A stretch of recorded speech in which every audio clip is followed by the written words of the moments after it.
Welcome to Safety Week 2022. I'm Dennis Capizzi with MSA Safety, and we're excited to have you here today. At MSA, OSHA's National Safety Stand-Down Week provides us an excellent opportunity to both educate and discuss safety and working at heights. According to 2020 labor statistics, falls from elevation remain the leading cause of death amongst construction workers. This week provides us a simple yet focused way to remind you and your employees about the risks associated with working at heights and how to best mitigate those risks so you can return home safely each and every day. This year I thought we'd do something a little different. Today with me I have Ann Osborne and Chris Irwin. Chris Irwin is our global fall protection instructor, and Ann is our construction marketing manager. We're going to have a panel discussion where Ann and Chris are going to answer some of the most frequently asked questions that we get from the construction industry as it pertains to fall protection. Good morning, Ann, Chris. Good morning. Morning. So let's start with some of the basics around fall protection PPE and harnesses. Having a harness, when you review the safety label, there's a lot of critical information as it pertains to the weight capacity of that harness. However, often you'll see two different weights, 310 and 400 pounds for that harness. Can you explain the differences between the two? Absolutely. That's a very common question that we get in training. So if we open up the label on this harness and look at the very first page, we will see a little bit of what Dennis is talking about. So I see here ANSI, and there's a reference number for a standard. ANSI stands for the American National Standards Institute. And if I keep reading, at the bottom of that label, I'll see it 130 to 310 pounds. That's telling me as the user that that's the acceptable weight range if I want to be in compliance with ANSI. In other words, they define what a user plus all of their tools should weigh in order to be in compliance with that best practice standard. Now, what can get confusing is if I were to flip a little further back in the tags, definitely not on the same page, there's an additional capacity that's listed. So if I look back here, it says 400 pounds. So that brings up the question, what's the difference? Well, the second number listed here, the 400 pounds, is the ultimate capacity as defined by the manufacturer. Ultimately, the manufacturer can determine what the limit is for their equipment. For MSA, for all of our harnesses, we go with 400 pounds. So the difference is if you want to be in compliance with the best practice standard, non-mandatory, you can keep that limit to no more than 310 pounds. But if the main concern is compliance with the manufacturer and ultimately with OSHA, then 400 pounds, again, user plus their tools, is considered to be acceptable. Is there anything else you'd like to add, Ann? So it's important that we review our harness labels every day before we go about and don our harness as part of the pre-use inspection procedure. I get a lot of questions from customers asking about the capacity of the harness, like Chris just talked about. But what is sometimes forgotten is the capacity of the connecting device. So for example, I have a leading edge personal fall limiter here as a connecting device that may be used on this harness. And if you look at this product, you'll see, again, also very small, the capacity is 130 to 310 pounds. So we want to think about our fall protection, fall arrest PPE as a system. Just because the capacity of the harness may go up to 400 pounds does not necessarily mean that your connecting device will be the same. So again, you want to think of it as a system and make sure you're understanding the capacity of both products together. That's great. Thank you for that clarification. Yeah, I think it's important to understand that as a system. Looking at the harness itself, we get a lot of questions around the lifespan of a harness. And is there a certain time frame where that harness needs to be retired? That's another great question. When we're going through the inspection of the tag, we typically talk about how long is this equipment good for if it continues to pass my inspections. And in the past, the answer used to be 5 years. Way back, more than 10 years ago, the regulations used to say 5 years from date of manufacture was the ultimate limit. That eventually changed to where they said 5 years from date of first use. That also has been changed by ANSI. And now basically what they state is as long as the equipment continues to pass both the regular daily user inspection as well as the competent person inspection, whether that's twice a year for construction or one time per year in accordance with general industry, then we can continue to use the equipment. So ultimately nowadays there is no 5-year service life of any sort, at least in the United States. The key is whether or not it passes those inspections that I talked about. Perfect, all great information, thank you. So let's move on to some other parts of fall protection systems, anchorage requirements. Well, it's common in the industry to hear that to attach to a certain structure, that anchorage point must withstand 5,000 pounds of force, or have a 2-to-1 safety factor as designated by a qualified person. Can you explain the differences? Yeah, so you have two options there.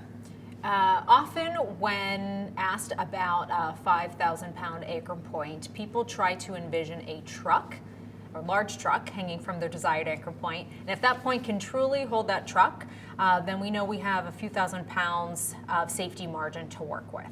However, that approach is known as a non-certified anchor point. So it doesn't carry the signature of anyone really qualified to certify that. So sometimes some companies might say that, for this type of anchor point, it has to be identified by the qualified or competent person. But if there's ever any doubt about that 5,000 pounds, then you really need to look at option 2, which is that 2-to-1 safety factor. Yeah, so the second option that Ann mentions is that 2-to-1 safety factor as determined by a qualified person. So it doesn't really give us a hard and fast number like 5,000 pounds. Instead, it gives us kind of a formula to get to that anchor that we need to get to.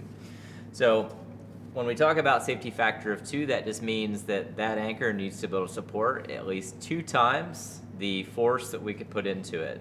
And that begs the question, what is that force? So I brought out a lanyard here just to talk about maximum arrest force. All right, so the question comes of what number we're going to be doubling to get that safety factor of 2. And for that, we brought out an energy absorbing lanyard. Basically, one end is going to connect to me, the other end is going to go up to the anchorage points. And for typical users, they'll know that the maximum arrest force that both my anchor and I will feel at the other end is 1,800 pounds. So by knowing that, we've got our number that we need to double, turning into 3,600 pounds, which is the ultimate number that we work with when we say we have a certified anchorage. Now, I would like to comment that that's probably true 95% of the time. But if I have a piece of equipment that's rated with a different max arrest force, that's what we double. As one example, you might see, for example, with us, a vertical lifeline that has a maximum arrest force of 1,350 pounds. If we double that anchorage point, in that case being a fixed ladder, would only need to be able to withstand 2,700 pounds. So ultimately, that's what we're talking about when we say safety factor of 2, and qualified person is going to be typically an engineer. They'll be signing off, or other words, certifying that anchorage point. Yeah, great. Thank you for clarifying that. So, while we're on the topic of anchorage points, what's a horizontal lifeline? So is that an anchorage connector? What's OSHA require for those? So yeah, a temporary horizontal lifeline is a type of anchorage connector. And why don't we take a walk over here and look at one? All right. So as you see here, I have a temporary horizontal lifeline set up with either endpoint attached to my anchorage point, which in this case is going to be the steel column that you see here today. That's going to be my anchorage point. And what this allows me to do is now I can walk back and forth over an area where maybe I didn't have an anchorage point or anchorage connector before. So there's a couple different things you need to consider when setting up a horizontal lifeline. The first one being capacity or weight capacity of the system. How many people can be on the system at a time, and what is that weight capacity? And that can differ by product and by manufacturer, so that is something you always want to check in the user manual beforehand. The second thing is what is required of my anchorage points.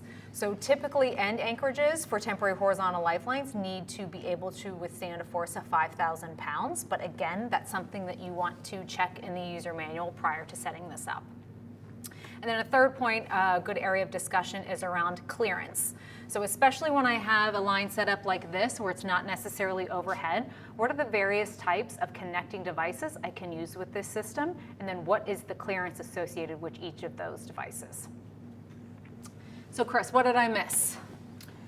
So I would say by far the number one question that I get when I have students in class asking about this is something that Ann mentioned about the 5,000 pound anchorage point.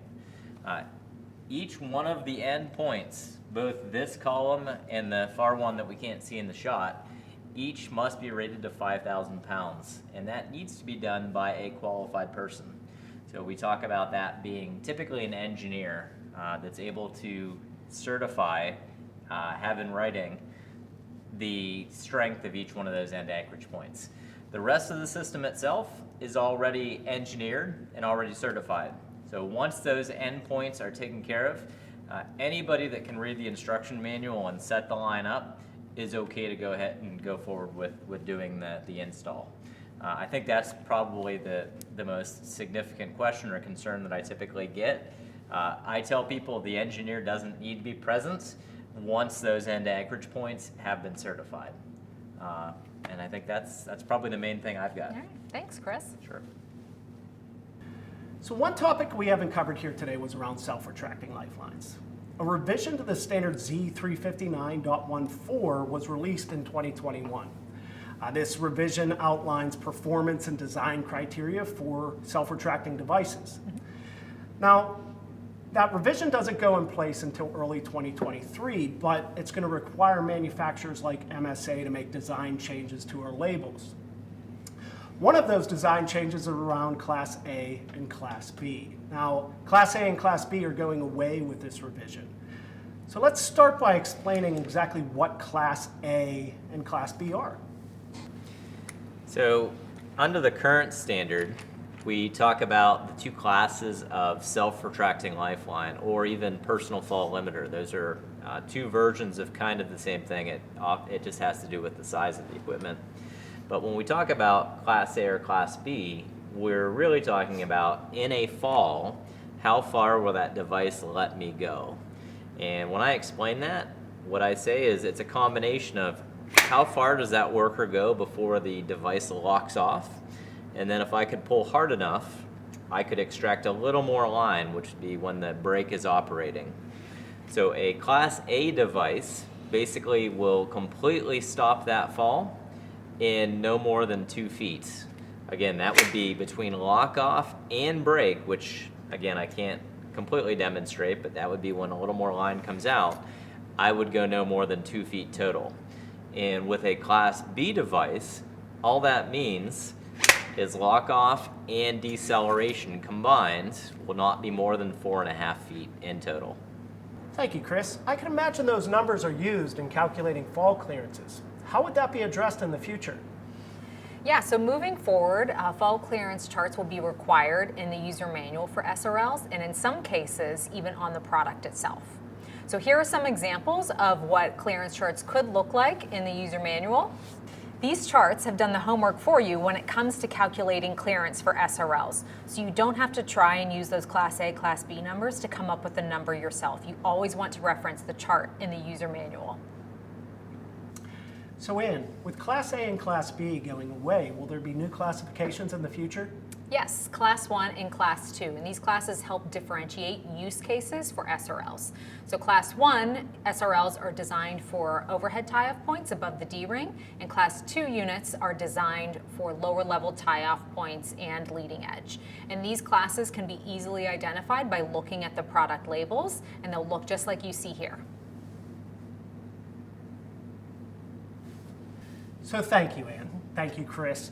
It was all really great information, and I hope you were able to get something new from this, or were able to find a good piece of refresher throughout this conversation. And we're really thank you for you being part of this, and look forward to a great safety stand down week.